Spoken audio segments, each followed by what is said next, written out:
la France veut plafonner le prix du gaz acheté en Algérie. À la lumière de la guerre en Ukraine, l'Europe souhaite réduire sa dépendance au gaz russe et pourrait se tourner vers l'Algérie. D'ailleurs, la France souhaite plafonner le prix du gaz acheté depuis l'Algérie. L'information complète dans cette édition du 18 mars 2022. Face au risque de tarissement des exportations de gaz russe vers l'Europe, 40% de l'approvisionnement européen. Le ministre français de l'économie, Bruno Le Maire, a déclaré à ce propos que la France envisageait de négocier et plafonner le prix du gaz émanant d'Algérie à la compagnie pétrolière et gazière algérienne Sonatrach. En effet, la France a proposé aux autres membres de l'Union européenne de mettre en place un plafonnement à 27 des prix du gaz. Cela, afin de lutter contre la hausse massive des cours de cette énergie en ce moment sur le marché. L'Algérie, qui fournit au vieux continent 11% de son besoin en gaz, se trouve être la meilleure alternative au gaz russe. Le ministre français déclare dans ce sens: « J'ai défendu auprès de mes homologues européens, c'est l'idée d'avoir un plafonnement à 27 des prix du gaz. » C'était lors d'une audition, devant les commissions des finances et des affaires économiques de l'Assemblée nationale. Il s'agit de ce que rapporte le média arabophone Eshorouk. L'Algérie serait la meilleure alternative au gaz russe. Par ailleurs, le responsable a également fait savoir que la France projette de rentrer dans des négociations avec l'Algérie. Celle-ci est considérée comme étant l'un des principaux fournisseurs à gaz en Europe. Avec l'idée d'avoir un plafonnement à 27 des prix du gaz, a-t-il indiqué. Toutefois, la proposition n'a pas encore été approuvée par l'ensemble des pays membres de l'Union européenne. L'Algérie est en fait sous pression depuis l'invasion russe à l'Ukraine de la part des Européens pour augmenter sa fourniture de gaz à l'Europe. Celle-ci est donc incitée à ne pas renouveler les contrats d'importation avec Gazprom en Russie mais plutôt se tourner vers d'autres pipelines en provenance d'Algérie. Lettre de Pedro et Saakson Egunche à Mohamed VI sur le Sahara occidental. Madrid s'expose à une gravissime crise interne. Quelle mouche a bien pu piquer les autorités ibériques qui, sans coup férir, viennent de décider d'apporter une sorte de blanc-seing au plan de large autonomie avancé par le Maroc? La réponse réside sans doute dans le caractère hargneux et belliqueux de cet expansionniste voisin du Sud. L'affaire est 10 000 migrants, dont bon nombre de femmes et d'enfants, envoyés vers l'enclave de Melilla est encore fraîche dans les mémoires. Sur son site officiel, le ministère des Affaires étrangères marocain s'est empressé de se féliciter face à ce changement d'attitude de la part des autorités espagnoles.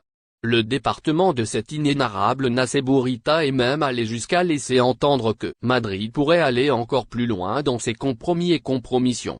Il n'en demeure pas moins qu'en agissant de la sorte, Madrid vient de s'exposer à une très grave crise, dont l'ampleur n'a sans doute jamais été atteinte de Franco. Le PP, parti populaire principal parti d'opposition, vient de demander la comparution de Sanché pour rupture d'un consensus national vieux de 47 ans. Le PP exige que Saakson Egunche explique au Congrès le changement intolérable de la position du gouvernement sur le Sahara occidental.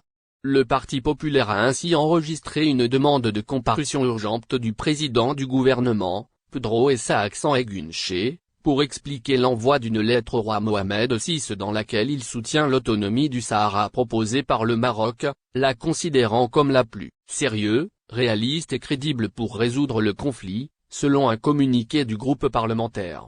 Le PP juge intolérable que ce changement d'une position politique traditionnellement consensuelle ne soit pas convenu avec le principal parti d'opposition.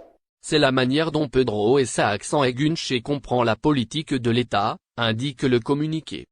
En fait, le PP plonge dans la division de l'exécutif, c'est la position que ne maintient pas le gouvernement mais une partie du gouvernement, car Podemos a pris ses distances. L'image extérieure de l'Espagne est à nouveau à son niveau le plus bas de l'histoire de la démocratie. Le parti dirigé virtuellement par Alberto Nu accent aigu N-tilde et Feijó accent aigu O exige de connaître le contenu de la lettre envoyée au roi du Maroc afin de faire une évaluation plus éclairée, anticipant que ce que la lettre offre au Maroc, qui est la transparence, et ce que Pedro Saakson Egunche nie l'espagnol. Le PP prévient également que cette décision a aussi des implications pour notre politique énergétique dans laquelle l'Espagne dépend de l'Algérie pour l'approvisionnement en gaz et se demande si le Premier ministre a informé l'Algérie de cette décision, en espérant qu'elle ne sera pas le fruit d'une improvisation de plus. La responsabilité de Madrid, tant historique que politique, dans le conflit sahraoui est pleinement établie. En quittant le Sahara occidental, l'autorité madrilène ont omis d'assumer leurs responsabilités, laissant le Maroc, et à un moindre degré la Mauritanie, s'en emparer sans coup férir, et loin de toute légalité internationale. Ainsi, et si cette inattendue lettre de Pedro et sa accent Egunche a toutes les chances de faire long feu, elle n'en rajoute pas moins une once de complexité à ce dossier pourtant simple, et portant plan de décolonisation d'un territoire non autonome, illégalement occupé par Le Pen veut que l'Algérie demande pardon aux Harkis. 60 ans après la signature des accords d'Évian, plusieurs membres de l'extrême droite française n'arrivent toujours pas à digérer la défaite de la France en Algérie. Ces politiques continuent à revisiter l'histoire pour la réviser. C'est le cas de Marine Le Pen, candidate du Rassemblement national au présidentiel d'avril 2022.